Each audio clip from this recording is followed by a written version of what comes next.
Coming up on this episode, after a bright start, the Warriors hit a reality check in another loss to Nikola Jokic and the Denver Nuggets at Chase Center on Sunday.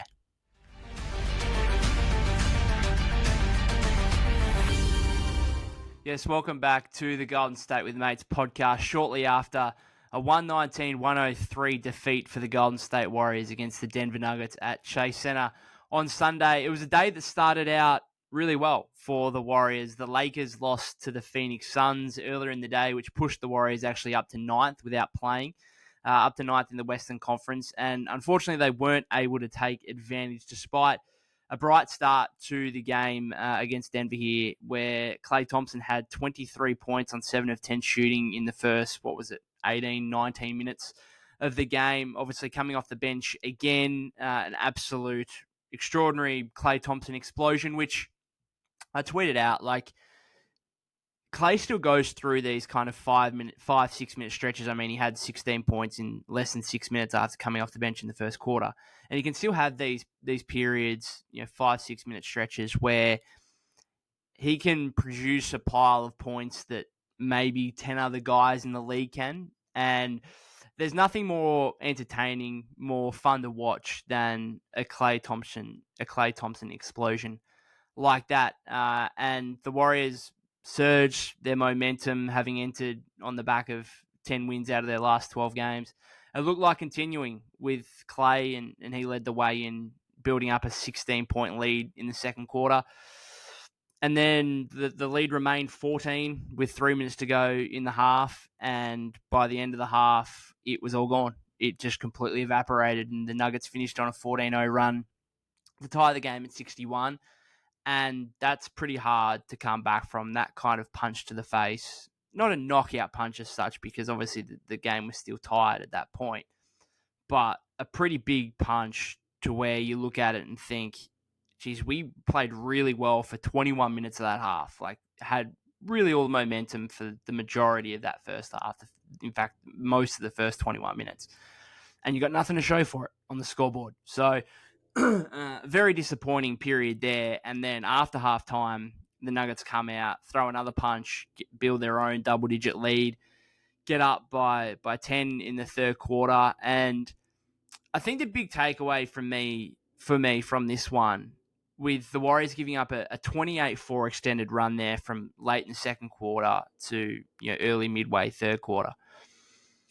The best teams, not just in the NBA, but I think in world sport, and this is a pretty big take of mine, I suppose, is that the best teams in world sport, regardless of what sport it actually is, what league you're in, I think they do a really good job of finding a way of halting the opponent's momentum without letting it becoming game-defining.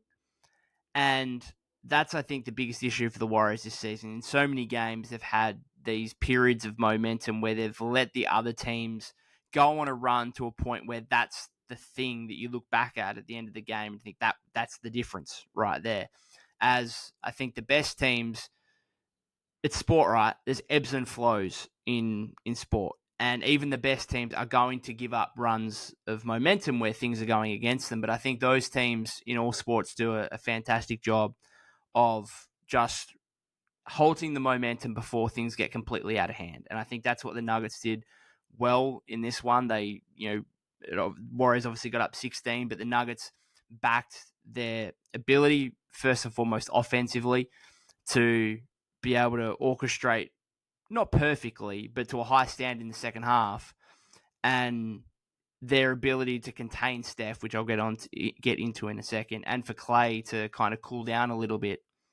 There's no rush of pressure necessarily that they placed upon themselves. It was, we're going to be fine. And the Warriors have often been on the other side of that throughout their dynastic period of 4 championships in the last decade, where they've often been the teams like, okay, we're down double digits. Let's not panic necessarily.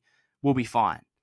And I think Denver are in a great spot where they're one of, if not the best team in the league, still clearly the reigning champions. And they've got that belief inside of them that, we're going to be able to halt this momentum and make our way back. And the fact they were able to make their way back so quickly late in that first half, where they were all of a sudden able to tie the game, for a team like the Warriors, who have to just play really, really well to beat a great team like Denver, that's hard to overcome. A 28-4 stretch is hard to overcome against any team in the league, let alone the reigning champions who I think is the best player in the world, Nikola Jokic, two-time MVP, who has a triple-double in the first three quarters. That's the difference in the game at the end of the day. And it's the same in other sports. And not to further pile the pain onto those of you in the Bay, but I don't know much about NFL. I'll put my hand up and acknowledge that. But I remember a few weeks ago watching the Super Bowl, and during kind of the second and third quarter, I kept turning to my mates and thinking, geez, the 49ers, they feel like they've got the momentum here. They feel like they're on top in the game, and yet it's only a touchdown difference or 3 points difference kind of thing. It's not out of hand at all. They should be up by more. And so for as good as Patrick Mahomes was in that fourth quarter and everything, I think the fact that the Chiefs defense was able to kind of halt the momentum that the 49ers had was probably the difference in the game in the end. And again, credit to Mahomes. And in fairness, the 49ers cost themselves in a lot of opportunities. But again, I think the Chiefs, the fact they were able to, remain close throughout the kind of that second, third quarter and then make their run kind of thing, that just shows what great teams do. For those of you in Australia who are AFL fans, I'm obviously a Collingwood fan. We won the flag last year, premiership, championship, whatever you want to call it. I think that's something we did really well throughout the entirety of last year. And what we've done probably under Craig McRae, who's been coach for the last two seasons, that's something we do really well, is we don't give up runs of 5, 6, 7, 8 goals in a row, which completely kills your chances of winning the game. If the momentum is against us, then sure, we might allow 2, 3, 4 goals in a row, but the margin never gets out to a point where it's insurmountable. And so I think that's, again, something that the best teams around world sport do really well. And the Warriors don't particularly do that well right now, and the Nuggets, as reigning champions, they do. The other factor in this one, of course, was Stephen Curry, who continues to have, like the Warriors themselves, have a really poor time of it against Denver over recent games. And so he ends up with 20 points on 6 of 19 shooting, 1 of 10 from three-point range. Had a little stretch in the third quarter where he started to get going, but otherwise really struggled. Again, Kentavious Caldwell-Pope, if you're going to pick one guy in the league to defend Steph, he might be it right now. Like, his recent form against Steph has been incredible and perhaps the best of any, perimeter defender guy in the league. So full credit to him. But again, Steph off, and you compare him to the Joker, who goes for 32, 16, and 16. It's comical, and it's hilarious, but also scary how good this guy actually is. The fact that he goes for 32, 16, and 16, has a triple-double before the end of the third quarter. I thought Draymond did a pretty good job. I actually thought Draymond kind of gave as good as he got and really battled defensively and battled as hard as he could against the guy who's 5, 6 inches taller than him. I don't think it was a bad game from Draymond defensively. I thought he was okay. And yet Jokic goes for 32, 16, and 16. That's scary. That is just, as good as that guy is, like, it's unbelievable the fact that he can put up those numbers in a game where you look at Draymond, who's the primary defender for him, and think, yeah, I mean, you tried, you did your best. And Draymond's not the only one, but the fact that, Draymond is what I think potentially still the best defensive player in the league. Now, not necessarily for guys like Jokic who are a 7, 7-1, 7-2, but in terms of versatility and overall defensive impact, I still think Draymond might be the best in the league. And so you've got this former depoy, and you still can't do anything at all to try and guard this guy. It's absolutely unbelievable, and I'm still in awe watching Nikola Jokic play. Again, I think he's the best player in the league. And then you got Jamal Murray, and that's the issue is, I think at some point you've got to say to yourself, okay, Jokic is just going to do what he does. And I actually think the Warriors, and potentially other teams as well, but primarily the Warriors, given they don't necessarily have a one-on-one matchup for Jokic, I think they're best off saying, okay, you just go and score as many. We're going to play you one-on-one. You go and score as many points as you want. Let him have 40, 45. But don't let others necessarily get involved, and try your best at containing Jamal Murray. If you can't contain Jokic, try and contain Murray. And it's so difficult when those guys, as a two-man game in the pick and roll, are just, they're so hard to stop. And down the stretch there, the Warriors battled, right? They went down double digits in the third quarter. They came back, got within 4 entering the final period. They battled to get back to that point, still have a chance of victory. But you know that in the last 5, 6, 7 minutes, once Murray and Jokic are on the floor together, that if you're down in the game, if you're behind, you've got very, very slim chances of coming back, because you know those guys are going to execute down the stretch over the final few minutes in a way that I'm not sure any other team in the league can.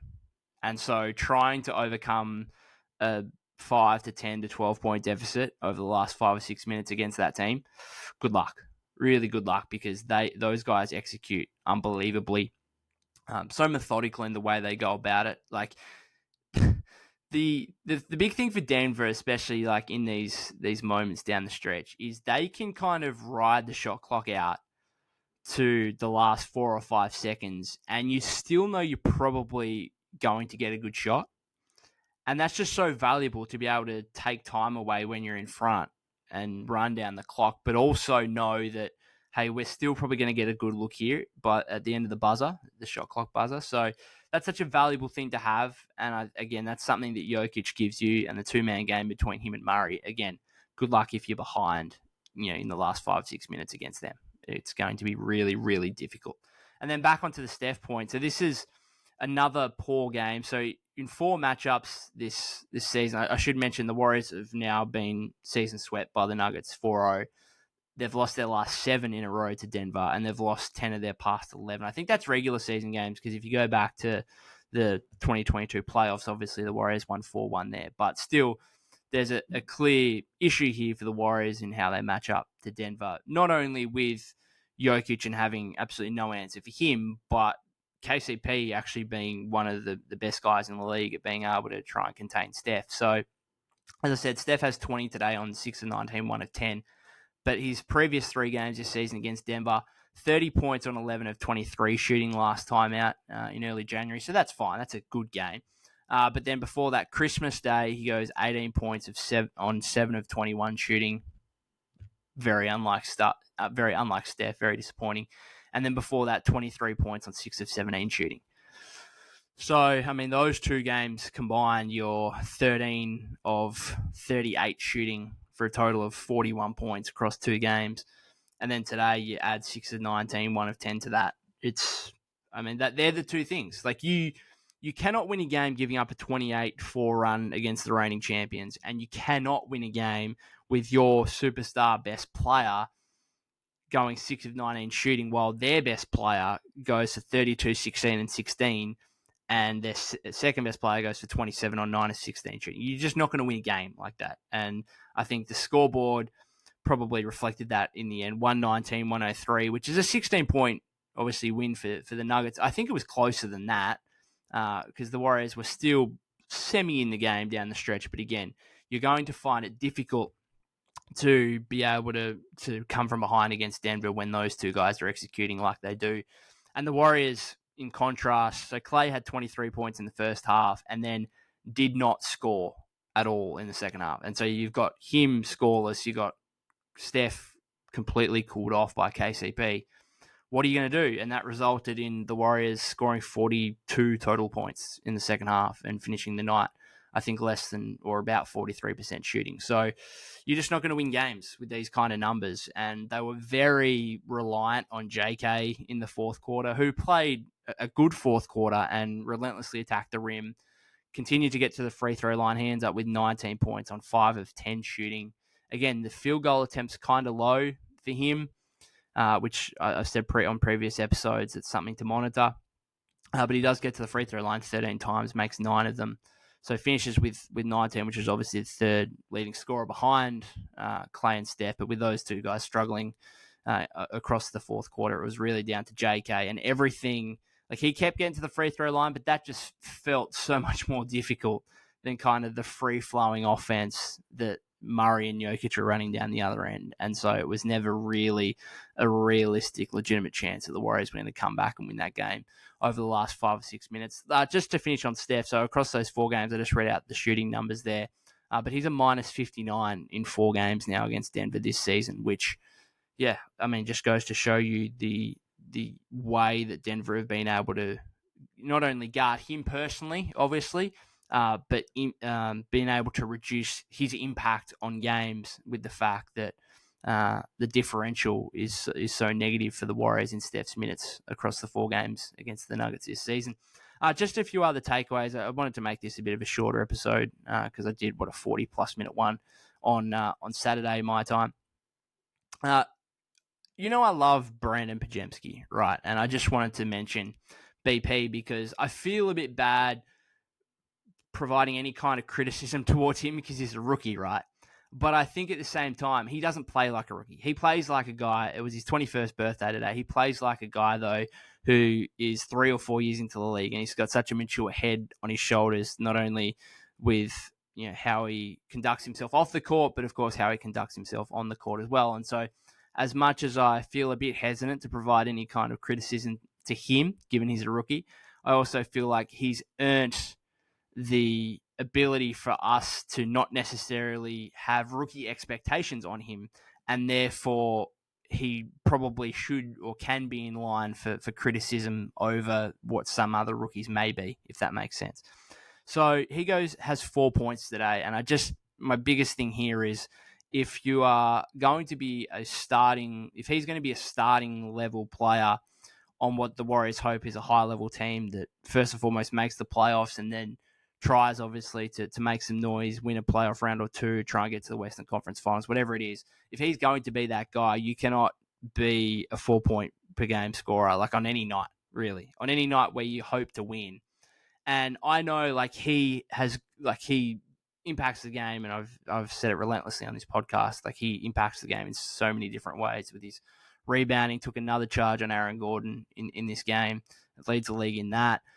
Rebounding, playmaking, whatever it may be, but he's still got to be a threat as a scorer. And I think, 4 points is not going to cut the mustard, especially when you got Draymond alongside him in the starting lineup, who's scoring 7 points. And, yes, he's making his threes at a high level this season, but he's never going to be a guy that you want to rely on to have 10 points, let alone anything more to try and win a game for you. So I do want to just mention that from a BP, and he would know that he needs to be more of a threat than 4 points, because otherwise, JK 19 was solid enough. Wiggs with 4. Wiggs started the game really well, kind of faded out a little bit in the second half.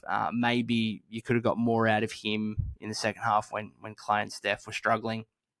But I do think at the end of the day, JK was solid, Wiggs was solid.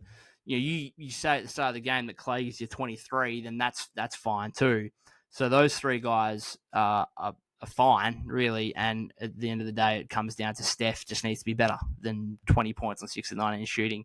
And you probably need more out of Pods, who had 4 points and was really not a shooting threat at all. So the Nuggets are just a hard matchup for the Warriors, not only with the size of Jokic at the 5, but Gordon at the 4. His ability on both ends of the floor, he makes it incredibly difficult for JK, which is why I think Steve has gone away from Kuminga a little bit in these Denver matchups. Of course, remember that January 4 matchup where he didn't go to him at all in the last 18 minutes. And I think Gordon's a fantastic matchup for him, obviously defensively. And, Gordon has been able to get some buckets on the other end as well in a couple of these games, just with his size and athleticism at the rim as well. And Jokic's ability, obviously, to find him. Michael Porter Jr. 6'10", playing at the 3 as well. So, their height, athleticism, it's too much, really, for the smaller Warriors. And they have to play at an incredible pace and, trying to get out in transition and kind of use their speed, I suppose, to an extent, and the 3-point line, obviously, to try and combat that. And I think with Klay, they did that in the first half. But asking Klay to be on an absolute heater in order to beat the Nuggets is not a sustainable way to play.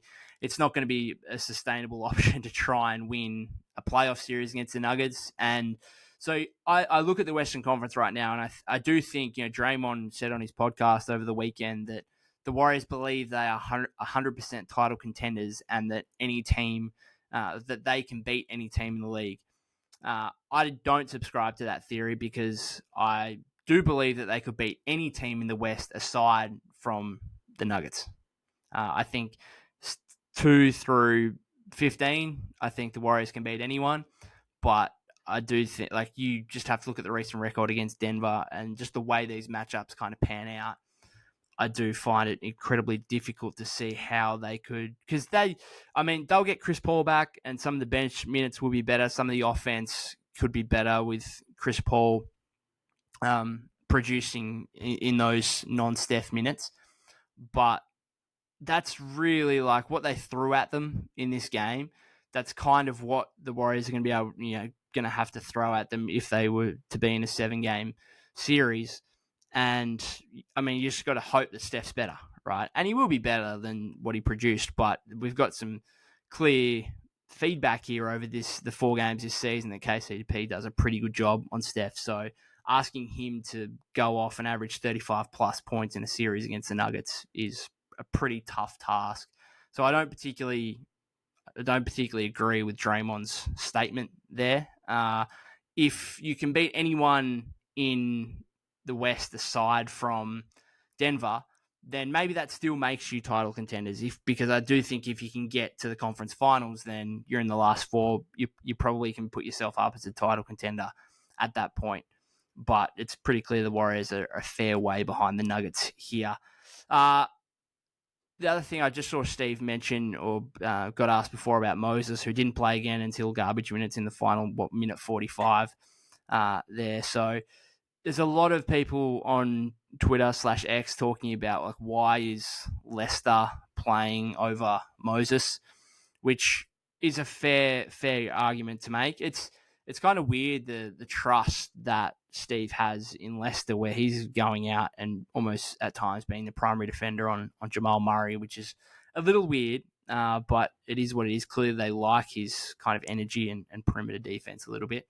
That's fine. I actually think that moving forward, because you've got to look at Leicester and think, well, Chris Paul's just taking his minutes once he returns, which I think he's returning at some point on this 4-game road trip coming up.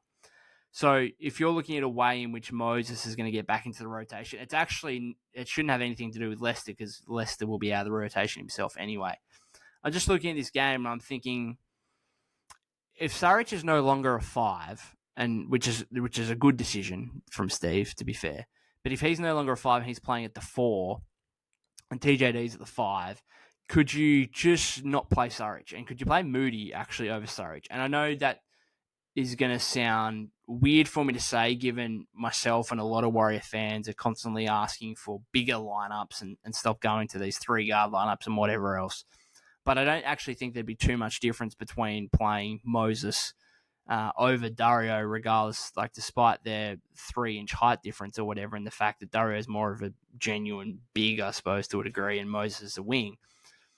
I'm trying to work out these bench units going forward once CP3 returns. And I personally, if Moses is going to play, which I'm watching Dario today and I just think, what are you providing here that Moses couldn't? And I think Moses would provide actually more stability with what he can do defensively, which I'm not saying he's a great defender, but he's a far better defender than Dario is, obviously. And I'm looking at these bench units once CP3 returns. I'm thinking, could you go with Paul, Klay, Moody, JK, and TJD, and just not and Saric is a DNP, and maybe Looney's a DNP as well. And then you've obviously got GP2 to throw into the mix. So what I'm saying there is JK is, and I don't want, people have misconstrued this at times, I think, in the YouTube comments. JK is still a starter. So when I'm talking about JK with the second unit, I'm saying, he's a starter, comes off, has his break, and then comes back on with the second unit. And I've been, which I said on last podcast, I've been a little bit surprised that Steve's gone away from that and that he's almost prioritized JK playing more with Steph rather than necessarily playing in the second unit, where I think if he's not out there, and it's really only Klay, you're putting a lot of pressure on Klay to hit shots. And he did that in the first half, and the bench unit looked good as a result. But again, I don't think that's a sustainable way to play moving forward. So I would like to see both Klay and JK there at the same time. I'd like to see TJD there because of the chemistry and connection he has with Klay as well. CP3 kind of running things. And then maybe Moody can be that fifth guy. And that's the way he can actually play.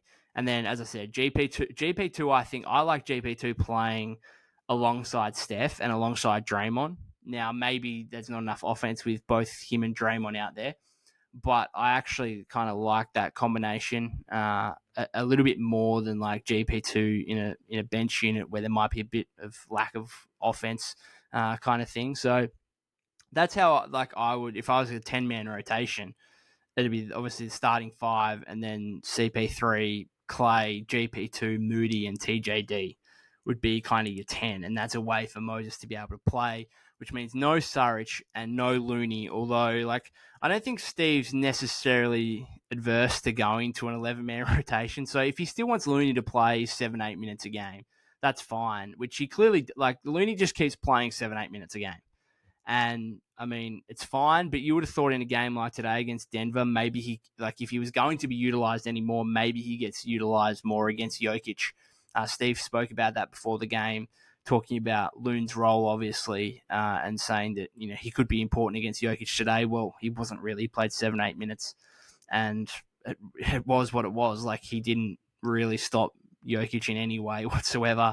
He's obviously not providing much for you offensively, so I don't know. That would be my 10 if Moses is going to play. And right now, I was really high on Dario at the start of the season, and maybe his kind of declining form here has got something to do with CP3 being out. And you could probably make a pretty direct correlation between that, and maybe Dario will be better once CP3 returns.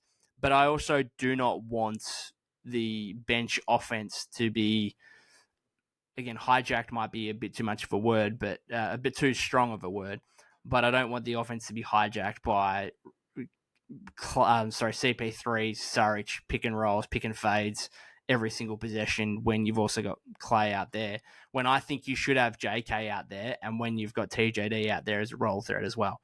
And so maybe just Saric goes away completely, and you just see what happens. And you've got Moody's shooting threat out there. I actually like the look of that five. And then GP2 playing maybe a little bit more with the starters as well as when he comes off the bench. So just some food for thought. Let me know what you think should happen with the Warrior rotation moving forward. As I said, with CP3 nearing return, I think that's the way that Moses can play. Like Steve said after the game here, that he's obviously not in the rotation right now, but that doesn't mean that he can't be for the rest of the season. So I don't know. I just want to see Moses get an opportunity, because I feel like he just hasn't had a consistent run at it where he gets 12 to 15 minutes across, a 10, 12 game stretch where he can really thrive and show us what he can do. And we've seen what's happened with JK getting more minutes, with Pods getting more minutes, with TJD even getting more minutes over these last few games. You've seen what can happen to the young players.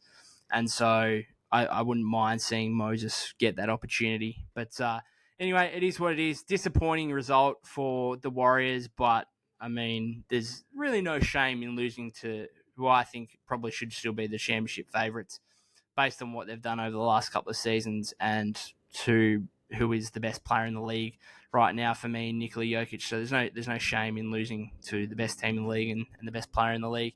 It is what it is. It's just disappointing given the start they had, obviously, where they built a 16-point lead.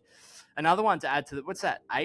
7 or 8 games now, I think, where they've had 15-plus point leads and lost. I think it might be 7, because I think that one against the Clippers pre-All-Star break was the 6th, which was tied with the Spurs for most in the league. So anyway, it does halt the momentum, obviously, a little bit here, but going on this 4-game road trip, I think the Warriors should still feel pretty good about themselves, albeit this was a bit of a reality check of, hey, we think we can beat any team in the league. Well, this is clearly showing that you can't. You've lost 7 straight to Denver and 10 of the past 11. So anyway, Washington Wizards and Jordan Poole on Tuesday night, Wednesday for me. So looking forward to that one. JP, just shout out to him. He's had a very tough season.